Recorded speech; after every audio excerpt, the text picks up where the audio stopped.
श्री परमात्मने नमः। अथ पंचदशोऽध्यायः।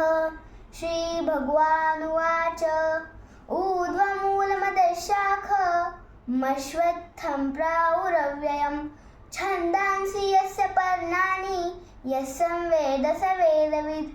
अधश्च प्रसृता शशाखा गुणप्रवृद्धा विषयप्रवाला। अधश्च मूलानि सन्ततानि कर्मानुबन्धीनि मनुष्यलोके। न रूपमस्य तथोपलभते नान्तो न चान्दी न च सम्प्रतिष्ठा। अश्वत्थमेनं सुविरूलमूलं मसङ्गशस्त्रेण दृढेन चित्वा ततः पदं तत्परिमावितव्य यस्मिन् गतान्तां वर्तन्ति भूय।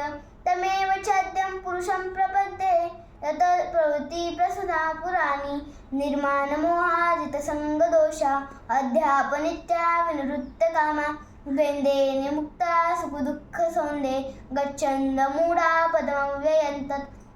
न तद्भासेते सूर्यो न शशाङ्को न पावकः यद्गत्वा न वर्तन्ते तद्धाम परमं मम।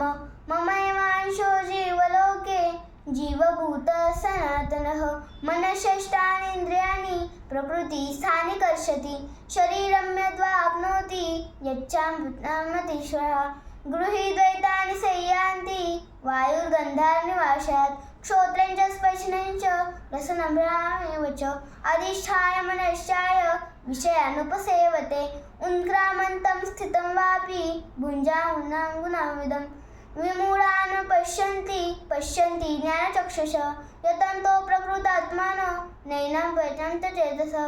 यदादित्यं तदन्तेजो जगद्भासेतेऽखिलं यच्चन्द्रमसि यच्छन्नो तत्तेजो विद्धि मामक। गामाविश्य च भूतानि धारयाम्यमोजसा। पुष्णामि चौषधी सर्वा सोमो भूत्वा रसात्मकः। अहं वैश्वानरो भूत्वा प्राणिनां देवमाश्रितः। प्राणाप्राणसमायुक्तः पचाम्यन्नं चतुर्विधं। सर्वस्य चाहं हृदि सन्निविष्टो मतस्मृतिज्ञानपोहनं च।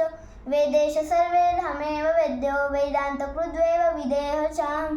द्वाविमो पुरुषो लोके क्षरसाक्षर एव च। सरः सर्वाणि भूतानि कूटस्थोऽक्षर उच्यते।